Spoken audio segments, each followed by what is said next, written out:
In 2020, we thought it was a really good year to start a family. It was a very interesting experience when we went to our local GP about the steps to start a family.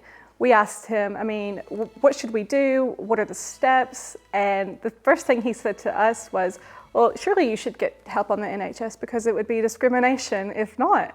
And we thought, well, yeah, you think it would be. He was going to look into it, and he never got back to us, and we were kind of left hanging. We didn't really have any guidance on where to go as a same-sex female couple. There was just no information out there. We actually had to submit 2 Freedom of Information requests just to see what we're eligible for in our area. So we discovered discrimination when it comes to the eligibility criteria to receive IVF on the NHS. So for a heterosexual couple, for example, their criteria is 2 years of unprotected sex. And we know 2 years can definitely take its toll when you're trying to conceive. However, there is no financial cost and there's no evidence required.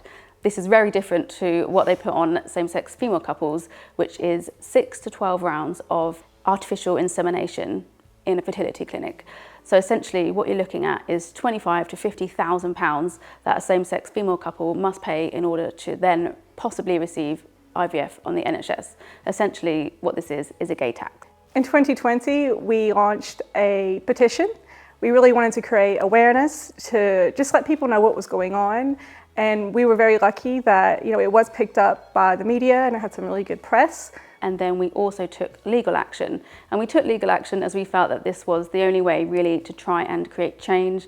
We did this in view of the public interest. It was a judicial review, which meant that had it gone to court, then it would have actually impacted on all the other areas within England to, if it was deemed discriminatory, for example, they would have to change their policy.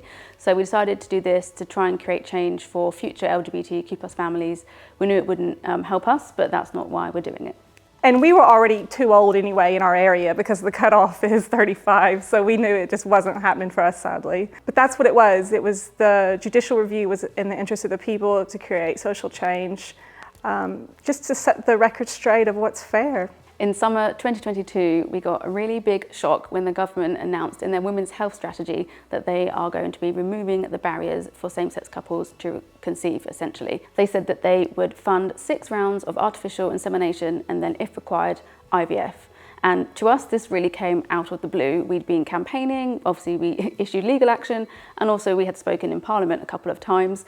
But I was literally lying there having acupuncture for our fertility treatment when we got this email that informed us that this was happening. So we were both in complete shock, and I was meant to be lying and relaxing, and I was like, I can't.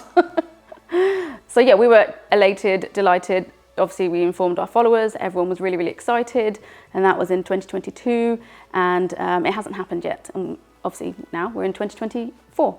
So right now we're trying to put more pressure on the government. We're saying fertility equality now, because we really can't wait any longer. Although what we're fighting for has not been introduced yet, we are still here to fight. We're not going away until justice is served and we have fertility equality for all.